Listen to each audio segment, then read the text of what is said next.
Okay, in this next video, we're going to continue in the effects routing. Now we're going to talk about the master effects. In the last video, you guys should check that out. We talked about insert effects, but now we're going to talk about master effects and how that routing works.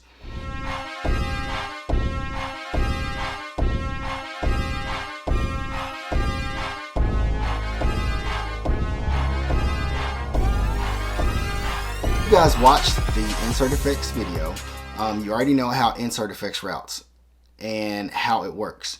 So the master effects is very similar, extremely similar. We're going to go to page again.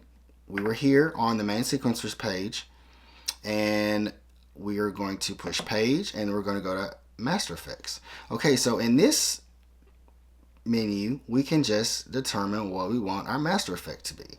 So I'm going to put a simple reverb on here. Let's try Overb. That's a famous reverb from Korg. Alright, so we got our Overb set. It's on send number 1, and we're going to turn it on, and we're going to press the play button to be able to hear it.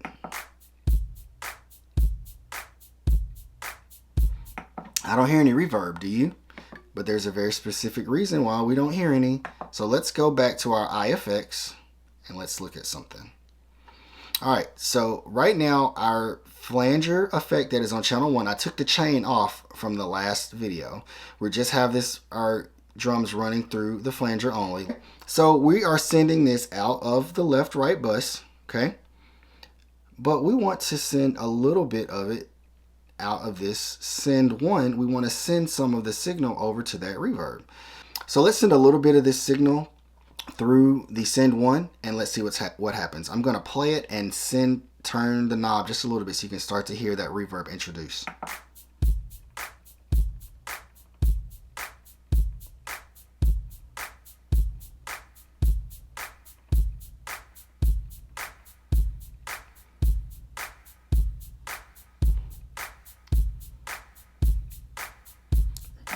That's cool, right? That's how you use Master Effects. It's that simple. Okay, let's look at one more thing.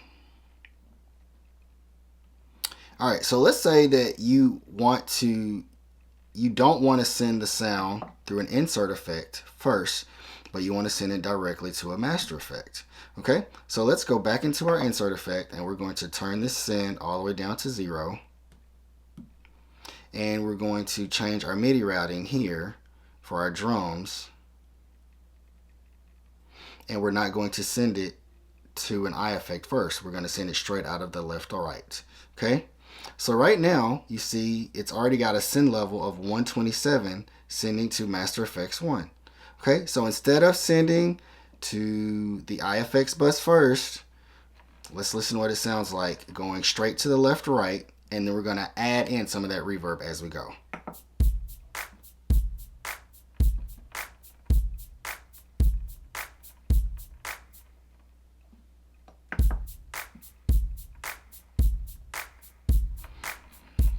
Zero. We're going to go all the way up to 127.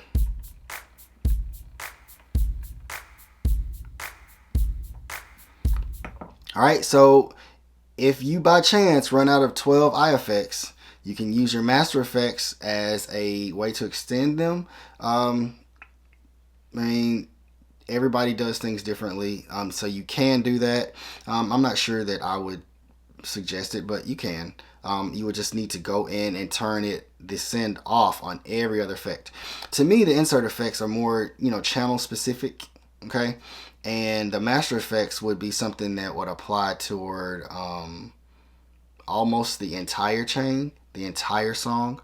But then you also have I think we call these total effects, and they are going to take the main LR, and it's going to be the last sparkle that you can put on the audio, the channel, before it leaves out of the main output. So you can really pump this up. You can use, a bus compressor, stuff like that, some type of limiter to raise the volume up. Every effect is in here you have access to. But those are the kind of things that I think I would use on like mastering, like an EQ, stuff like that I would use right before it leaves the keyboard. Alright, so now you guys understand insert effects and you understand master effects. You guys should be making some great sounding music now. Post down in the comments and let me know if you guys have any questions. Post down in the comments and let me know, are you guys making good music from all this stuff? I sure hope so.